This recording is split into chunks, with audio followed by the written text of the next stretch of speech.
अगली फिल्म की जानिब बढ़ते हैं, यानी नंबर 12। नंबर 12 में मेरी फिल्म जो पसंदीदा है वो मेहरबानी। मेहरबानी हिदायतकार परवेज मलिक की फिल्म है, शायद 1980 में रिलीज हुई थी कराची के बेम्बेनो सिनेमा में। और इस फिल्म में उन्होंने एक ऐसे इंसान का किरदार अदा किया था कि जो गुलकार बनना चाहता है, जिसका बाप पैसे वाला है लेकिन वो अपने बाप की कोई मदद लेना नहीं चाहता। वो अपने बलबूते पे अदाकार बनना, सॉरी, गुलकार बनना चाहता है, और वो उसमें किसी हद तक स्ट्रगल करता है, लेकिन हर हर तरह से स्ट्रगल करने के बावजूद भी नाकाम रहता है। फिर उसमें जो इखलाक अहमद का एक गीत है, कभी ख्वाहिशों ने लूटा कभी बेबसी ने मारा, वो भी एक बहुत ही उन्होंने उम्दगी से पिक्चराइज किया है, बल्कि इसी फिल्म को हिंदुस्तान में भी फिल्माया गया है जी, अलग अलग अलग अलग। जी हाँ, राजेश तो खन्ना से। उसी में अगर ये देख ले, मैं आपको एक इंकिशाफ और करूं, राजेश खन्ना भी मेरे पसंदीदा अदाकारों में से एक है, और मुझे बेहद पसंद है। जिस तरह से बेग साहब पसंद है, मुझे इस तरह से राजेश खन्ना भी पसंद। लेकिन यहाँ मैं बायस नहीं हो रहा, क्योंकि मैं पाकिस्तानी हूँ, और अपना बेग साहब मेरे पसंदीदा अदाकार है, दोनों अदाकार मुझे पसंद है। लेकिन आप ये फिल्म दोनों उठा के देख ले, राजेश खन्ना उनको आधा भी नहीं कॉपी कर सके। वो उन्होंने जिस तरह से गाना पिक्चराइज करा है, सिर्फ पूरी फिल्म को आप छोड़ दें, सिर्फ वो गाना उठा के उनका देख लें और गाना उठा के बेग साहब का देख लें, आपको फर्क साफ जाहिर हो जाएगा।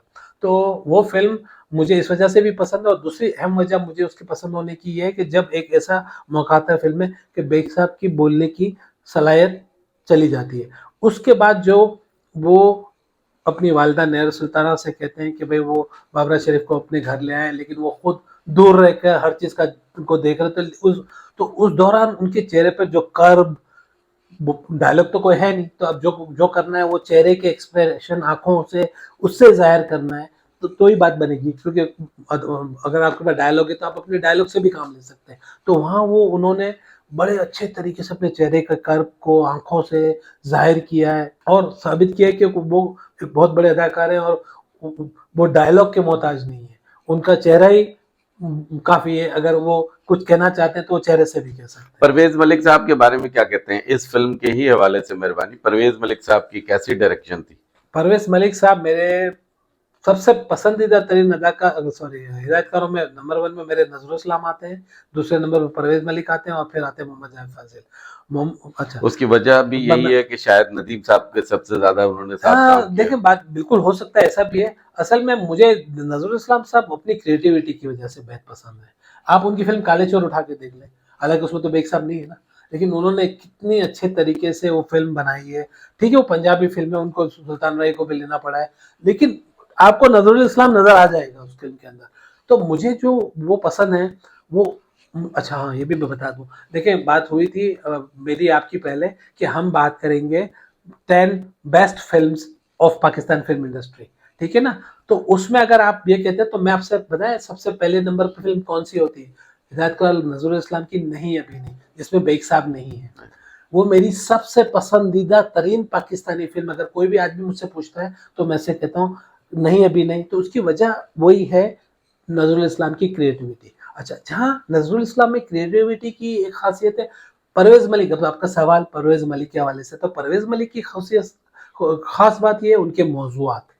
वो अपने फिल्मों की कहानी बड़ी खास, मतलब जिसमें मुल्क की मोहब्बत, जज्बा हुब्बुल वतनी, इंसानियत, इंसानियत की खिदमत, वो क्योंकि वो पढ़े लिखे आदमी थे और बाकायदा हिदायतकारी की तालीम लेके अमेरिका से आए थे, तो वो जानते थे और उनको पता था कि फिल्म एक ऐसा मीडिया है जिसके ज़रिए वो अवाम को एक तालीम के ज़रिए तालीम दे सकते हैं, उनका उनका मिजाज बदल सकते हैं, उनको हुब्बुल वतनी की तरफ ले जा सकते हैं, उनको इंसानियत की तरफ ले जा सकते हैं।